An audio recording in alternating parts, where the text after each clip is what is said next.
Hi guys, നമ്മൾ രാവിലെ 4 മണിക്ക് രാജസ്ഥാനിൽ ബാക്ക് ടു ഡൽഹിയാണ്. ഇപ്പം നമ്മൾ കുത്തബ് മിനാർ നമുക്ക് ടെസ്റ്റ് ചെയ്യണം. കുത്തബ് മിനാറാണോ വലുത്, താജ്മഹലാണോ വലുത്? നമ്മൾ താജ്മഹൽ കണ്ടു മിനിയാന്ന്. ഇത് നോക്കട്ടെ ശരിക്കും അത് കറക്റ്റാന്ന് വാ. സാറിൻ്റെ വ്ളോഗറായ എൻ്റെ കൂടെ ഇവരൊക്കെ ഉണ്ട് എന്ന് പറയാൻ ഇവർ പറഞ്ഞു. എന്ത് കിട്ടും ഇവിടെ? എല്ലാരും ഉണ്ട്. അയ്യോ റോഡ് ക്രോസ്. ഇതാണ് ഇതിന്റെ എൻട്രി. ഇവിടുന്ന് കുറച്ച് ചെക്ക് ഇന്നൊക്കെ ചെയ്യുന്നുണ്ട്. അപ്പൊ നമുക്ക് ചെക്ക് ഇൻ ചെയ്തിട്ട് കാണാം. ഇത് കാണുമ്പം എന്റെ അഭിപ്രായത്തില് കുത്തബ് എന്താ അപ്പൊ എനിക്ക് തോന്നുന്നത് കുത്തബ് മിനാറാണ് വലുത് അല്ലേ? താജ്മഹല് അതിപ്പോ താജ്മഹൽ ഹൈറ്റില്ല സാധനമില്ല, ബേസ് ഇല്ലേ, ആടുന്ന് ഹൈറ്റ് കൂട്ടാൻ നോക്കിയിട്ടുണ്ടാവും. മനസ്സിലായ? അതുകൊണ്ടായിരിക്കും ഹൈറ്റ് തോന്നിക്കാട്ടെ. ഇതാണ് എൻ്റെ ബാക്കിൽ കാണുന്നതാണ് കുത്തബ് മിനാർ. കുത്തബ് മിനാർ എന്നുള്ള സാധനം ചെറുതായിട്ട് ഞാൻ പറഞ്ഞിരുന്നത്. കുത്തബ് മിനാർ ആണ് ചുടുകല്ല് കൊണ്ട് നിർമ്മിക്കപ്പെട്ട ഏറ്റവും ഉയരത്തിലുള്ള അല്ലെങ്കിൽ ഹൈറ്റ് ഉള്ള ബിൽഡിംഗ്.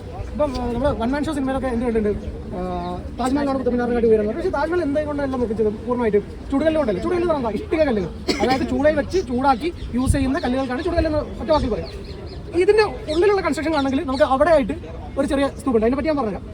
ആ രീതിയിലാണ് ഇതിന്റെ സ്ട്രക്ചർ വരിക, ഇത് ഉണ്ടാക്കുന്ന, അതായത് ഇതിന്റെ കൺസ്ട്രക്ഷൻ വരിക ആ രീതിയിലാണ്. ഇനി ഈ നമ്മളിപ്പോൾ നിൽക്കുന്ന സ്ഥലം എന്ന് പറഞ്ഞാൽ കുത്തബ് മിനാർ കോംപ്ലക്സ് എന്ന് പറയുന്ന കോംപ്ലക്സ് ആണ്. ഈ ഇതിന്റെ ലാർജർ ദാൻ ഏരിയ അല്ല.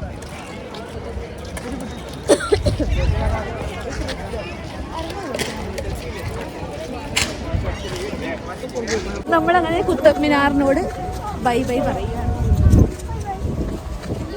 ഇനി നമ്മൾ ലോട്ടസ് ടെമ്പിളിലേക്ക് പോകാനാണ്.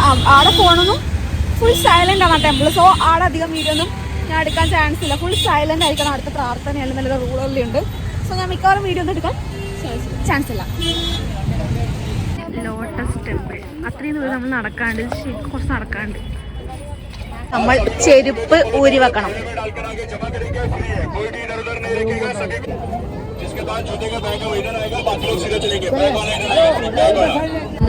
ഇവിടെ ചെരുപ്പ് കൊടുക്കണം. നമ്മുടെ ചെരുപ്പുകളെയും അനുവും അവിടെ ചെരുപ്പ് കൊടുക്കാൻ വേണ്ടി പോയിട്ടുണ്ട്. അവരുടെ കയ്യിൽ നമ്മുടെ ചെരുപ്പൊക്കെ ഉണ്ട്.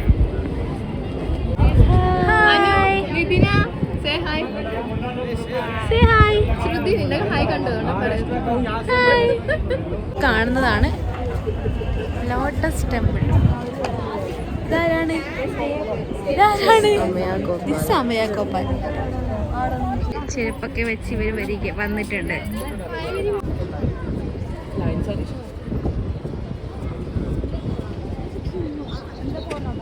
ക്യൂ ആണ്.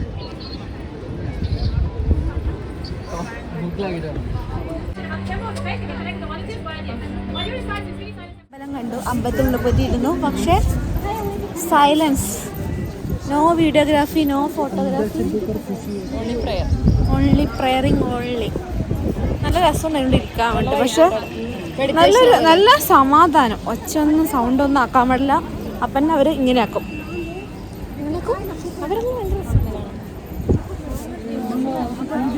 അവരിങ്ങനെ ആക്കിയിട്ട് നമ്മൾ പറയും മിണ്ടരുത് എന്ന് പറയും. നല്ല കുറച്ച് സമാധാനം കിട്ടും. കുറച്ച് അവിടെ ഇരിക്കുന്ന സ്ഥലം നമുക്ക് നല്ല സമാധാനമായിരിക്കും.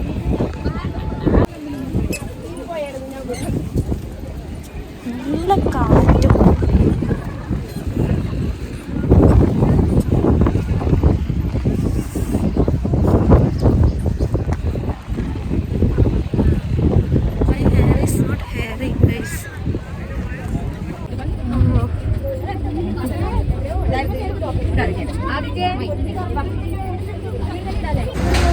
അപ്പം ഇനി നമ്മൾ ഫുഡൊക്കെ കഴിച്ചിട്ട് വന്നു.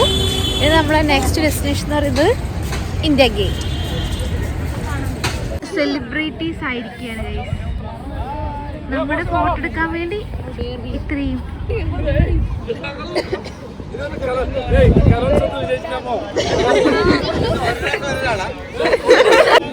ഇത്രയും ഫോട്ടോഗ്രാഫർ ആരെടുക്കോ? ഇതാണെന്ന് തോന്നുന്നു, നമ്മുടെ ഫോട്ടോഗ്രാഫർ ഇതാണെന്ന് തോന്നുന്നു. ഫോട്ടോഗ്രാഫർ ഇതാണെന്ന് തോന്നുന്നു.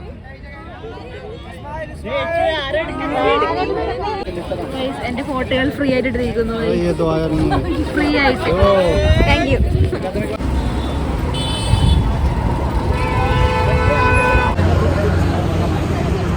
അങ്ങോട്ടേക്ക് പോയ ടൈം നല്ലോണം ലേറ്റ് ആണ്.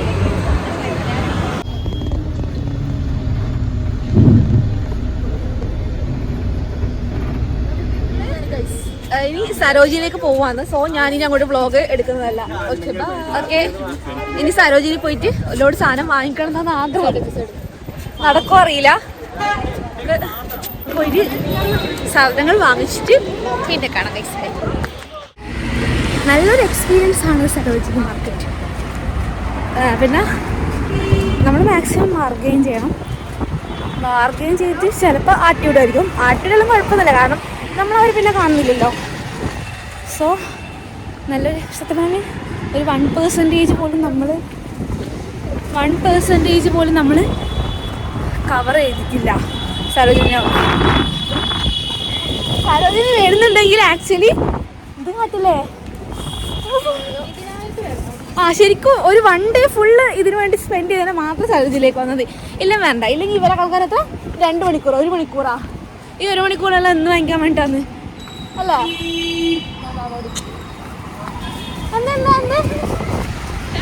നല്ല കാറ്റാണ്. അപ്പം ഇനി റൂം പോയിട്ട് അപ്പം ഡൽഹി വ്ലോഗ് ചിലപ്പോൾ ഇതോടെ അവസാനിക്കും. അപ്പം നമ്മളെ ബസ് വഴി ഉണ്ട്, വെയിറ്റ് ചെയ്യുന്നുണ്ട്.